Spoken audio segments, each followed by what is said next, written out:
BJP के senior leader केवल ढिल्लों जी साडे नाल आ। हुणे गवर्नर साहब नूं मिल के आया। सर, गवर्नर साहब नाल मुलाकात हुई है। पंजाब के हालात जिहड़े आ बहुत ज़्यादा खराब है। किस तरह की चर्चा हुई, किस तरह का गवर्नर साहब का रिस्पॉन्स जिहड़ा वो सामने आया? पंजाब सरकार को जो हड़ों की स्थिति है गवर्नर साहब को बताया। गवर्नर साहब ने खुद कल जाकर दौरा करके आए हैं पटियाले का इधर का कि पंजाब में बहुत बुरी हालत है इस दफ़ा।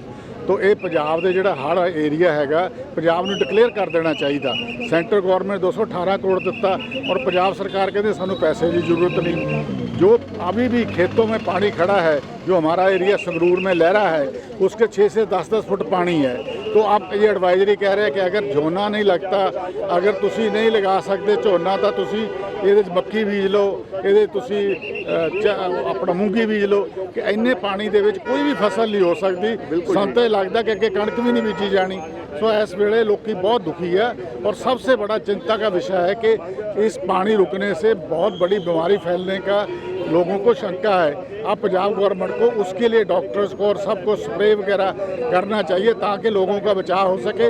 लेकिन हड़ पीड़ित स्टेट को डिक्लेयर करना चाहिए पंजाब को। हालात तो बहुत ज़्यादा खराब है, लोगों को तुरंत मदद की लोड़ है। वो केंद्र सरकार मदद करने को तैयार है, पंजाब सरकार मदद लैन को तैयार नहीं है। कि ये अहम की लड़ाई लड़ी जा रही है? नहीं, ये कोई अहम की लड़ाई नहीं जी। केंद्र सरकार ने तो देखो पहले यूटिलाइजेशन सर्टिफिकेट भेजो फिर पैसे भेज दिया, पर नहीं, प्रधानमंत्री साहब ने कहा कि तुरंत जो इमीडिएटली चाहिए 218 करोड़ पहले ही देता। ਹੁਣ ਤੁਸੀਂ स्टेट गवर्नमेंट आपकी असैसमेंट करके सेंटर ਨੂੰ भेजे ताकि सेंटर होर पैसा भेजे, पर स्टेट गवर्नमेंट कहते सानू पैसे की जरूरत ही नहीं हैगी।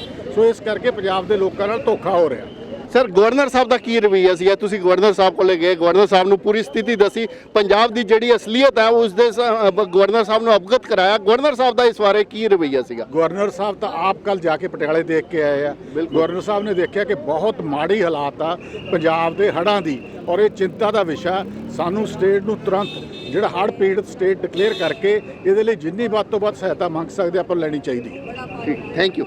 ये सीगे केवल ढिल्लों जी, जिन्हों का कहना है कि गवर्नर साहब का जोड़ा रवैया सीगा बड़ा पॉजिटिव सीगा और उन्हों का कहना है कि इसकी तुरंत जिहड़ी है जिहड़ा नुकसान होया उसका मुलांकन करके तुरंत जिहड़ी है केंद्र सरकार तो हैल्प लैनी चाहिए और लोगों को तुरंत हैल्प भेजनी चाहिए क्योंकि इस समय पंजाब विच बड़ी माड़ी स्थिति है। मैं दिनेश गोयल, कैमरामैन दीपक दे नाल, दैनिक सवेरा टीवी, चंडीगढ़ तो।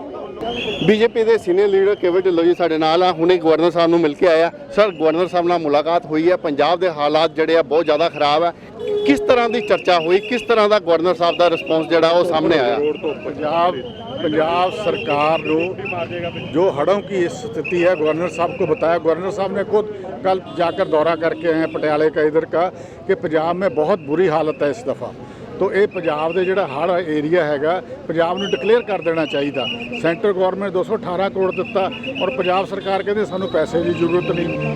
जो अभी भी खेतों में पानी खड़ा है, जो हमारा एरिया संगरूर में लहरा है, उसके 6 से 10 फुट पानी है। तो आप ये एडवाइजरी कह रहे हैं कि अगर झोना नहीं लगता, अगर तुसी नहीं लगा सकते झोना तो तुसी ये मक्की बीज लो, ये अपना मूंगी बीज लो कि इन्ने पानी दे विच कोई भी फसल नहीं हो सकती। ਸਾਨੂੰ तो लगता कि अगे कणक भी नहीं बीजी जानी। सो इस वेले लोग बहुत दुखी है और सबसे बड़ा चिंता का विषय है कि इस पानी रुकने से बहुत बड़ी बीमारी फैलने का लोगों को शंका है। अब पंजाब गवर्नमेंट को उसके लिए डॉक्टर्स को और सबको स्प्रे वगैरह करना चाहिए ताकि लोगों का बचाव हो सके। लेकिन हड़ पीड़ित स्टेट को डिक्लेयर करना चाहिए पंजाब को। हालात तो बहुत ज़्यादा खराब है, लोगों को तुरंत मदद की लोड़ है। वो केंद्र सरकार मदद करने को तैयार है, पंजाब सरकार मदद लैन को तैयार नहीं है। कि ये अहम की लड़ाई लड़ी जा रही है? नहीं, ये कोई अहम की लड़ाई नहीं जी। केंद्र सरकार ने तो देखो पहले यूटिलाइजेशन सर्टिफिकेट भेजो फिर पैसे भेज दिया, पर नहीं, प्रधानमंत्री साहब ने कहा कि तुरंत जो इमीडिएटली चाहिए 218 करोड़ पहले ही देता। ਹੁਣ ਤੁਸੀਂ स्टेट गवर्नमेंट आपकी असैसमेंट करके सेंटर ਨੂੰ भेजे ताकि सेंटर होर पैसा भेजे, पर स्टेट गवर्नमेंट कहते सानू पैसे की जरूरत ही नहीं हैगी। सो इस करके पंजाब के लोगों नाल धोखा हो रहा। सर, गवर्नर साहब का की रवैया सी? तुसीं गवर्नर साहब को गए, गवर्नर साहब ने पूरी स्थिति दसी, पंजाब की जिहड़ी असलीयत है उस दे गवर्नर साहब ने अवगत कराया। गवर्नर साहब का इस बारे की रवैया सीगा? गवर्नर साहब तो आप कल जाके पटियाले देख के आए हैं। गवर्नर साहब ने देखा कि बहुत माड़ी हालात आ पंजाब के हड़ां दी और ये चिंता का विषय। सानू स्टेट नूं तुरंत जिहड़ा हड़ पीड़ित स्टेट डिक्लेयर करके इहदे लई जिन्नी वध तो वध सहायता मंग सकते आपां लैनी चाहिए। ठीक, थैंक यू।